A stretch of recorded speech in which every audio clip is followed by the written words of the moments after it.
this video, we'll be taking a look at how to unlock the Stone Sky Sea, what it is, why it is useful, and how you can make use of it.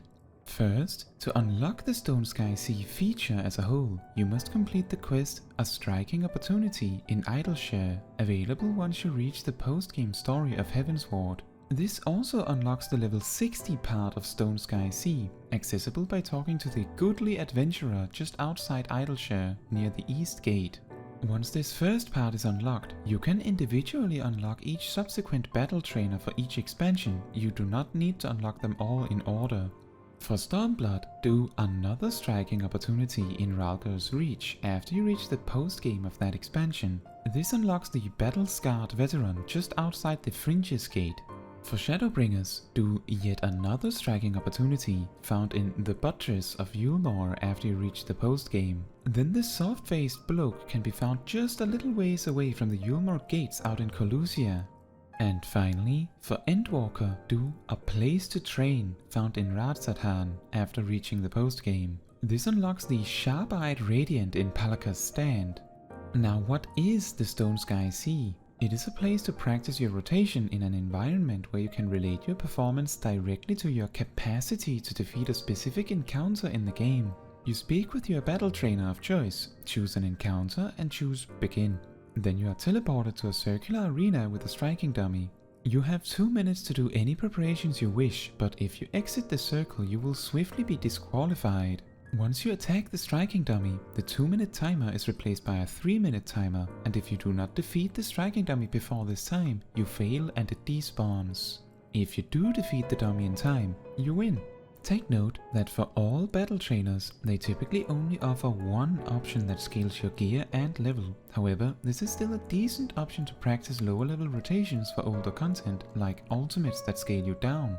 Additionally, you should, for your own sake, make sure to send away your Chocobo when accessing the Stone Sky Sea, as this adds damage to your performance that should not be there in the first place. Now then, why would we care about such a striking dummy? The Stone Sky Sea striking dummies are the closest Final Fantasy XIV has to legal DPS meters, or at least DPS checkers. You see, it is possible to translate your performance on a specific striking dummy directly into a DPS benchmark. Thanks to the website made by Bodmass Tomoe of Zodiark, you simply put in what fight you were attempting, what job you are, and whether you beat it or not, and then either the percentage of health the dummy ended with, or what time you had to spare when you beat it. Then this site tells you how much DPS that translates to.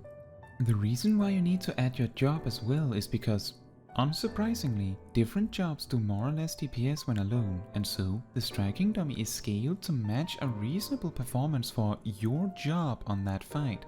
Another benefit of practicing your rotation in Stone Sky Sea is if you mess up your opener or for any reason want to start over, you can simply leave the circle, request to be sent back, and then go in again.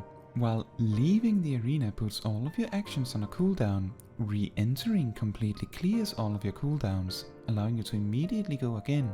While all jobs have their big cooldowns on at most 2 minutes these days, that can still sometimes save you over 1 minute of just standing there and waiting if you use a normal striking dummy. Yet another advantage is that the strict 3-minute time frame gives you the opportunity to practice a hypothetical boss fight around a very specific timer. Repeatedly doing the same striking dummy fights lets you get extremely well acquainted with your rotation, at the very least for the first 3 minutes of a fight, as long as nothing impedes it in any way, of course. This kind of strict timer practice can help you get better at planning your rotation ahead of time, like for instance considering using Bard's Apex Arrow early or Machinist's Automaton Queen. A particularly excellent example is that while Dragoon's optimal rotation adjusts itself just so that Life of the Dragon occurs every minute, you can flip Mirage Dive and Geiskogul's order in the last 30 seconds of a Stone Sky Sea attempt to get an extra Life of the Dragon window before time's up. These kinds of tricks translate into something you can even apply in a proper raid encounter, and your ability to use them when needed weighs on a combination of your skill and your knowledge of the fight. But the main idea is that Stone Sky Sea presents a perfect avenue to practice these kinds of things. When practicing, it is also very common that you will beat the dummy in less than 3 minutes, and depending on how quickly you beat it, you can even practice optimizing your rotation around even more specific time frames. What if the dummy dies at 245? Then maybe some cooldown you have can be used sooner or later to optimize even further. Now let's talk about some of the disadvantages of the Stone Sky Sea. While the feature is intended to let you practice your rotation as well as demonstrate that your performance is good enough to defeat a specific boss, there are a lot of factors that cannot be taken into account in a solo practice dummy fight, even if the HP amounts of the dummies are adjusted accordingly. For example, jobs with none or very limited damage buffs to play around can use a much looser rotation in Stone Sky Sea, where in a real boss fight they would benefit far more from planning their burst and use of cooldowns around raid buffs. On the other side of the fence, healers, and astrologians especially, find themselves in an awkward spot where some of their tools don't really work well when alone or when no damage is coming out.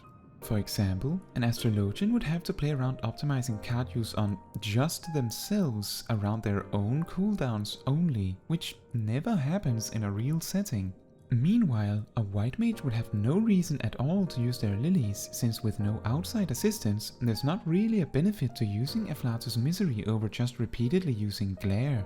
Another disadvantage is that while a real raid team typically would have the full benefit of the party bonus, leading to almost 5% extra damage, you will not have this in Stone Sky Sea, so your exact DPS at the end does not necessarily reflect what you will be doing. Additionally, a fight with a striking dummy will never truly be able to replace the real thing. You may have noticed that some jobs might have almost absurd damage requirements on the striking dummies compared to what might be seen in a real encounter. The worst offender usually being black mages. This steep DPS requirement is put in place to make sure that your performance is impressive enough that when you inevitably lose DPS from boss mechanics forcing you to move, you still do enough damage. Yet, despite all these downsides, Stone Sky Sea is still a great way to test yourself to see if you are strong enough to do a difficult boss fight before you attempt the real thing.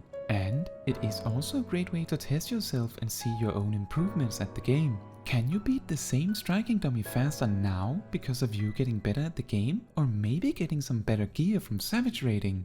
That is all for this video. Thank you so much for watching. If you found it helpful or interesting, consider leaving a like. You can also subscribe and hit the bell to get notified when next I post a video. And if you have any questions or anything to add, please leave a comment down below. Fun fact, in a silly twist, the level 90 synced Stone Sky Sea encounter is, relatively speaking, the hardest by far of all of the encounters to beat. Despite the item level sync bringing you down to item level 560, which you start with at level 90, the DPS requirement is higher than both of the starting extreme encounters where you would be expected to have item level 570 at the very least already.